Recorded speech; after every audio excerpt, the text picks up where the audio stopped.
क्या जाता है आपका कि आपके कुछ वाउचर्स ऐसे होते हैं जिनका इम्पैक्ट बुक्स ऑफ अकाउंट पे डायरेक्ट नहीं पड़ता है। ठीक है, बुक्स ऑफ अकाउंट्स का मतलब है कि आपके जो भी ट्रायल बैलेंस है, प्रॉफिट एंड लॉस है, फाइनल अकाउंट्स हैं, उन या फिर स्टॉक डिटेल है, उन सब पर डायरेक्ट नहीं पड़ता। उनका इम्पैक्ट कोई स्पेसिफिक टाइम, कोई स्पेसिफिक एंट्रीज को पास करने के बाद ही पड़ता है। तो ये पूरा प्रोसेस करते हैं हम सिनेरियो मैनेजर के अंदर में। इसके के अंदर में आपके पास मल्टीपल काइंड ऑफ वाउचर्स हैं, जैसे कि एक होता है रिवर्सिंग जनरल, एक होता है मेमोरेंडम वाउचर्स, एक होता है ऑप्शनल वाउचर और एक होता है आपका पोस्ट डेटेड वाउचर। ठीक है, तो पहले मैं इजी वाला करा रही हूँ, रिवर्सिंग जनरल को मैं एंड में करवाऊंगी। ठीक है, तो सबसे पहले हाँ, क्या इसमें रिसिप्ट नोट, डेबिट नोट भी है? नहीं ये नहीं आता है। ठीक है, तो इसके के अंदर में सबसे पहले आपको जो दिया हुआ, वैसे तो दे रखा है रिवर्सिंग जनरली, लेकिन मैं करवाऊंगी मेमोरेंडम वाउचर। मेमोरेंडम का मतलब क्या है आपका? मेमोरेंडम का मतलब मेमोरीज। अगर आपने को क्या कर रखा है, किसी पर्सन ने, आपने किसी पर्सन को पेमेंट दे रखी है, मान लो आप एक एम्प्लॉयर है, आपके पास कोई एक एम्प्लॉय आया है जिसने बोला कि भाई मुझे ना यहाँ से बाहर जाना है, तो मुझे क्या करना है, ट्रैवलिंग का एक्सपेंस दे दो।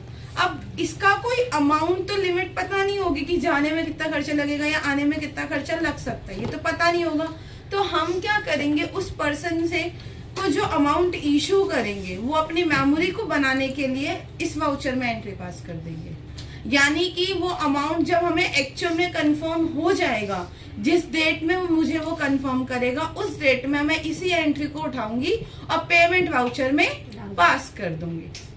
ये काफी बार कंपनी के कुछ ऐसे खर्चे होते हैं जो कंपनी क्या करती है, बुक्स ऑफ अकाउंट में दिखाना तो चाहती है लेकिन उसके अमाउंट की कंफर्मेशन नहीं होती है। तो कंपनी उन सभी को किसके अंदर में दिखाती है, आपके मेमोरेंडम वाउचर्स के अंदर। तो कैसे करना है, पहले टैली ओपन करते हैं, लास्ट वाला चालू कर दिया था।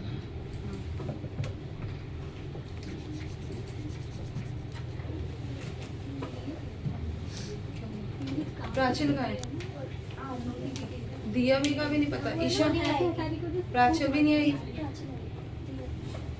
यहाँ पे क्या करना है, कंपनी सेलेक्ट कर लेते हैं, बजट एंड सिनेरियो पे इनकी बनी हुई है ना। देखो यहाँ पे गए वाउचर।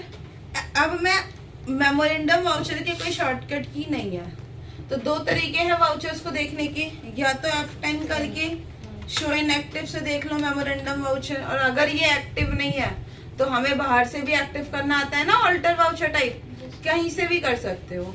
तो मैंने क्या किया है, वाउचर पे F10 किया, शो इन एक्टिव पे गई, यहाँ पे आ रहा है हमारा मेमोरेंडम वाउचर, इस पे एंटर किया, मेमोरेंडम वाउचर एक्टिव हो गया। अब मान लो अभी जो मैं एंट्री पास कर रही हूँ वो कर रही हूँ 1 अप्रैल 25 में। ठीक है, अब आप इससे पहले अपनी बैलेंस शीट चेक करोगे, तो बैलेंस शीट अगर चेक करते हो तो आपके पास कैश का अमाउंट जो है वो नेगेटिव में है। ठीक है, तो मैं कैश का अमाउंट पॉजिटिव कर देती हूँ पहले।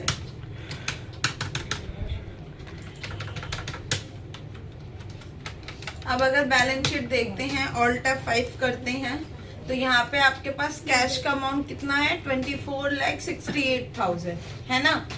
अब आपने क्या किया, वाउचर पे गए, डेबिट में करना था, आपने डेबिट में लिया कि आपने क्या करा है, किसी को ट्रैवलिंग एक्सपेंस दिया। ट्रैवलिंग एक्सपेंस क्या है आपके लिए, इनडायरेक्ट एक्सपेंस है। सेव किया, आपने बोला आपने उसे 25,000 का ट्रैवलिंग एक्सपेंस दिया है बाय कैश। अब आप इसे सेव करते हैं, तो इसके अकॉर्डिंग कैश का अमाउंट तो कम होना चाहिए। जब आप बैलेंस शीट चेक करते हैं, ऑल्ट F5 करती हूँ मैं, तो कैश के अमाउंट पे कोई इम्पैक्ट पड़ा है, 24,68,000 का ही कैश का अमाउंट है ना, कोई भी इम्पैक्ट नहीं पड़ा। क्यों? क्योंकि हमारा ये क्या होता है, आप लोगों ने वो पढ़ा होगा कंसोलिडेटेड बैलेंस शीट, जिसके के अंदर में जब तक वो डेट नहीं आती तब तक उसका इम्पैक्ट नहीं दिखता है ना, हम उसको एज अ रफ वर्क बनाते हैं, यही करते हैं ना, वही ये कर रहा है मेमोरेंडम वाउचर। तो इसको ठीक करने के लिए पहले इसकी रिपोर्ट देखना सीखते हैं। तो रिपोर्ट के लिए कहाँ जाना होता है, डिस्प्ले मोर रिपोर्ट, यहाँ से आता है आपका एक्सेप्शन रिपोर्ट आ रहा है, हाँ। इसके अंदर में मिलेगा। एक्सेप्शन रिपोर्ट पे एंटर करेंगे। एंटर करने के बाद यहाँ पे हमें पहला ही ऑप्शन दिख रहा है मेमोरेंडम रजिस्टर। इस पे जाएंगे, आपको अप्रैल के मंथ की एंट्री दिखेगी। एंटर कर दिया, आ रहा है, एंटर करो। अब आपको लगता है कि भाई हमें ये अमाउंट पता चल गया कि इसका जो एक्चुअल अमाउंट था वो था मान लो 23,500। तो दैट मीन्स ये एंट्री क्लियर करनी होगी मुझे। तो मैं क्या करती हूँ, यहीं पे F5 कर देते हैं। क्या कर देते हैं यहीं पर? F5 करने के बाद जो एक्चुअल अमाउंट था 23,500 वो डालेंगे। और अब क्या होगा, ये मेमोरेंडम रजिस्टर से हट जाएगा। हट गया ये, और अब कहाँ दिख जाएगा? आपके पेमेंट वाउचर में। और अब अगर आप अपनी बैलेंस शीट चेक करते हैं तो इसका इम्पैक्ट यहाँ पर आ गया। आया समझ? मेमोरेंडम रजिस्टर में कोई डाउट है? नहीं। आगे बताते चलूं ना, या करके देखते चलना है? कर लेते हैं एक बार। आपने कंसोलिडेटेड बैलेंस शीट बताई थी और एक स्टैंड अलोन होती है, इन दोनों में क्या फर्क रहता है? कौन कौन सी में? कंसोलिडेटेड और स्टैंड अलोन मैंने दो सुनी है। हाँ, कंसोलिडेटेड जो होती है ना, उसमें सिर्फ आप रफ वर्क करते चल रहे हो। ठीक है। वो जब तक एक्चुअल डेट नहीं है, हाँ आइए, Actual date नहीं। नहीं तब तक वो रहेगी। और जो आप दूसरा वाला बता रहे हो उसके के अंदर में जो ये आपकी नॉर्मल बैलेंस शीट होती है ना, वो होती है कि पर हाँ, वो स्टैंडर्ड में क्या होगा कि डेली बेसिस पे जो भी आप ट्रांजेक्शन करें उसका इम्पैक्ट डायरेक्ट पड़ता रहेगा।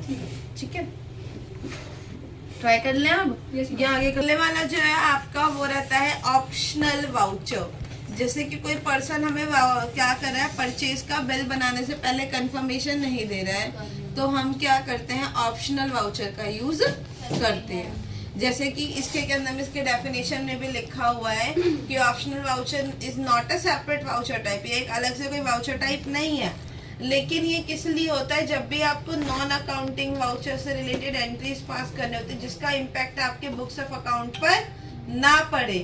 ठीक है, तो इसके के लिए हम क्या करते हैं, वाउचर बताते हैं। कोई कस्टमर आया, पेंडिंग में रखा हुआ है बिल, कंफर्मेशन नहीं, क्या करती हूँ, उसे ऑप्शनल में रखती हूँ। और जिस दिन उसकी कंफर्मेशन हुई उस दिन उसे रेगुलर में कन्वर्ट कर देते हैं। और ये जो वाउचर है, अलग से आपको कुछ एक्टिव नहीं करना होता। बस आप जब वाउचर में जाते हैं, आप इसको पेमेंट, रिसिप्ट, सेल, परचेज दोनों सब में कर सकते हो। मैंने जैसे F8 सेल में किया, तो यहाँ पे ही आना ना हमारा ऑप्शनल वाउचर। अब मान लो मैंने ये बोला कि कोई पार्टी है, मिस्टर ए, संडे डेटर है, ठीक, पार्टी मैंने लिया, इसे सेल्स अकाउंट के अंदर सेल्स में ले लेते हैं। अब मुझे पता क्या चल रहा है कि ये पार्टी की कंफर्मेशन नहीं दिख रही है, तो मैं क्या करूंगी, इसे ऑप्शनल में कर दूंगी। तो ऑप्शनल की शॉर्टकट की कंट्रोल L हो गई। यहाँ पे आए, मैंने कोई आइटम बना दिया, जैसे आइटम में पीसेस के बिहाफ पे सेव कर दिया, क्वांटिटी बता दी, रेट बता दिया, हमने इसे कर दिया सेव। अगर मैं इसे सेव कर दूं, अब अगर मैं स्टॉक समरी देख रही हूँ तो स्टॉक समरी पे कोई इम्पैक्ट दिख रहा है? नहीं दिख रहा। क्यों? क्योंकि वो ऑप्शनल में है, रेगुलर में नहीं है। अगर यहीं मैं आपकी बैलेंस शीट भी दिखाऊंगी Alt F5, तो क्या मुझे डेटर में पार्टी दिख रहा है? नहीं दिख रहा, क्योंकि इसका इम्पैक्ट ही नहीं पड़ा है। यहाँ तक कि अगर आप डिस्प्ले मोड रिपोर्ट से यहाँ जाते हो ना अकाउंट्स बुक में, तो यहाँ पे आपके पास अलग अलग रजिस्टर मिलते हैं। यहाँ से आ रहा है ना आपका सेल रजिस्टर, वहां पर भी नहीं दिखेगा। मतलब कि सेल की बुक के अंदर भी नहीं दिख रहा। क्यों? क्योंकि वो क्या है, ऑप्शनल है। तो उसको भी हम अगर रेगुलर में कन्वर्ट करना चाहते हैं तो वाउचर पे गए, यहाँ पे दिख रहा है मेरा ऑप्शनल, इसको कन्वर्ट करने के लिए हम कंट्रोल L यूज करेंगे। यहाँ लिखा हुआ है ना रेगुलर, ऑप्शनल भी उसी से ही होगा और रेगुलर में भी उसी से ही होगा। कंट्रोल L, रेगुलर में कन्वर्ट हो गया। अब आप इसे सेव करते हो। अब अगर आप बैलेंस शीट चेक करते हो Alt F5, तो आपको डेटर्स भी नजर आएंगे। आप स्टॉक समरी देखोगे, स्टॉक समरी भी नजर आ रही है।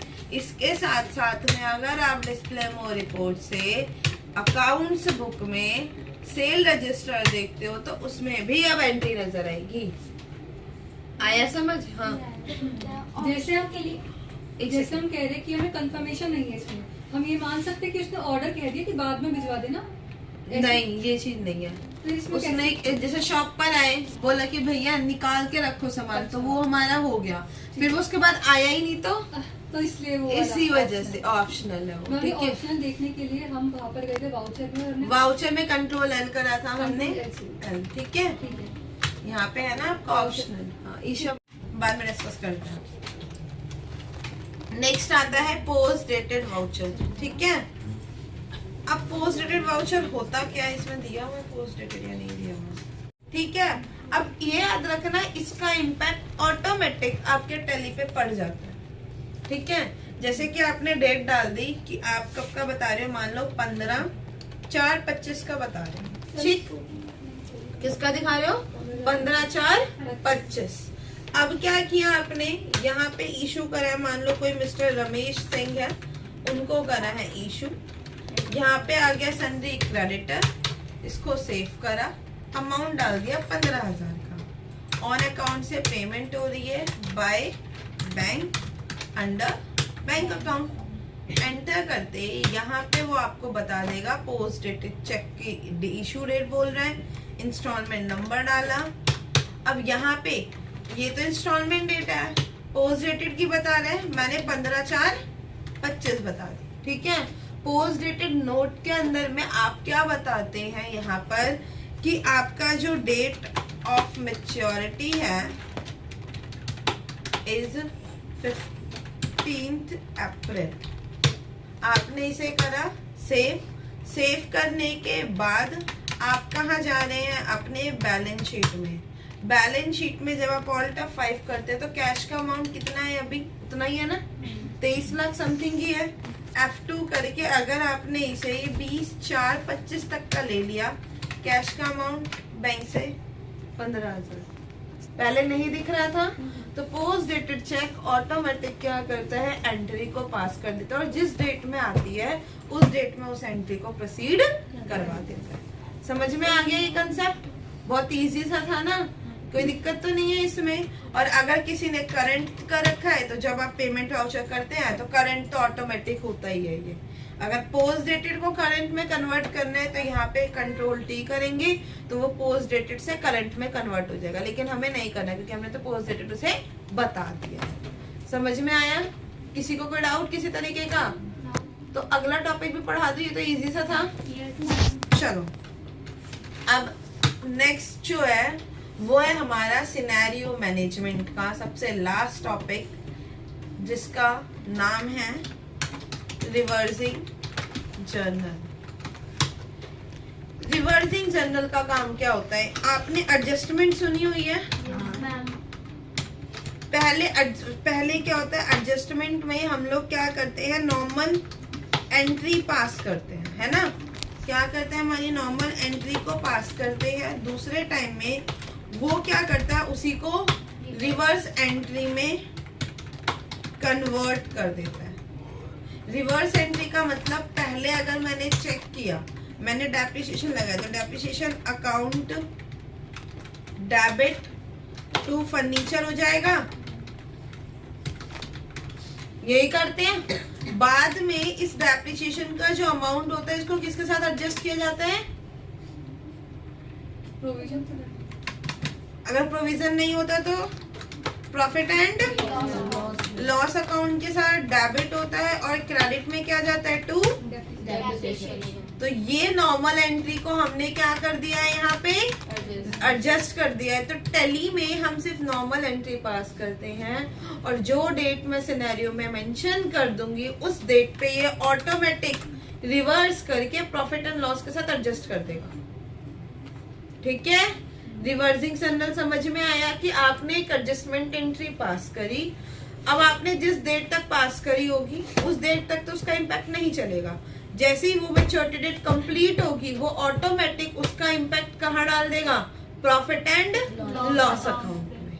समझ में आया, ये होता है रिवर्सिंग जर्नल। ये बेसिकली सिर्फ और सिर्फ एडजस्टमेंट्स के लिए होते हैं। जितने भी आपके प्रोविजन के एडजस्टमेंट हो गई, जनरल रिजर्व एंड सरप्लस पढ़ा हुआ है ना आप लोगों ने, रिजर्व्स की होगी। प्रोविजंस क्या होते हैं, आगे होने वाले खर्चों के लिए, जैसे घर में आप गुल्लक में पैसे जमा करते हो वैसे ही प्रोविजन और रिजर्व में हम लोग करते हैं। प्रोविजन का पैसा हर किसी को बांटा जाता है, रिजर्व का पैसा हर किसी को नहीं बांटा जाता। ये होते हैं, दोनों में ही पैसे इकट्ठे किए जाते हैं आपके, ठीक है। तो ये चीज आती है। समझ में आई आपको? किसी को कोई डाउट नहीं? तो यहाँ पे मैंने एक ऐसी एंट्री पास करी। तो पहले हमें क्या करना होता है, ऑल्टर शो मोड पे जाएंगे, यहाँ पे हमारा सिनेरियो बनता है। तो सिनेरियो पे जाना है और अपने सिनेरियो को क्रिएट करना है। जैसे कि मैंने बोला एक्सपेंस,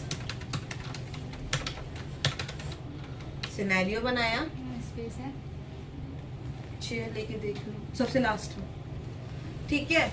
आप यहाँ पे इंक्लूड किसे करना चाहते हो, तो आप बताते हो कि आप यहाँ पे रिवर्सिंग जनरल वाउचर को इंक्लूड करना चाहते हो। एक्सक्लूड अगर आपको किसी वाउचर को स्किप करना है तो एक्सक्लूड से किसी भी वाउचर को आप स्किप कर सकते हो। सही, मीटिंग पे देखो तो आ गया। इसे कर लिया आपने। करने के बाद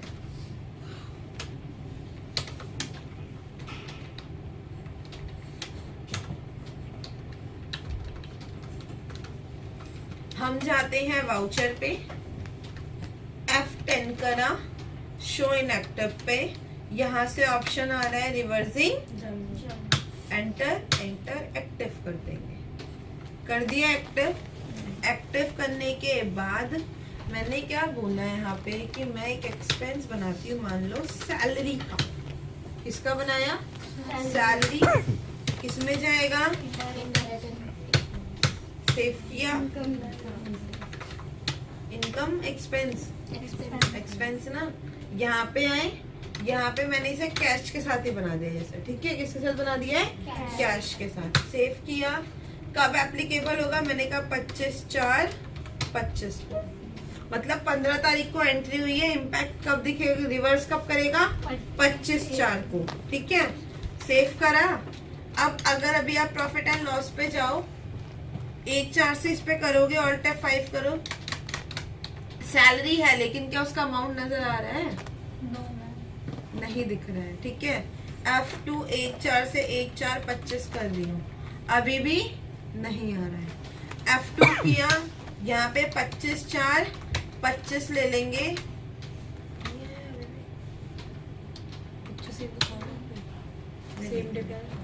ऑल्ट F5, कैश का अमाउंट इतना है, F2 25/4/25।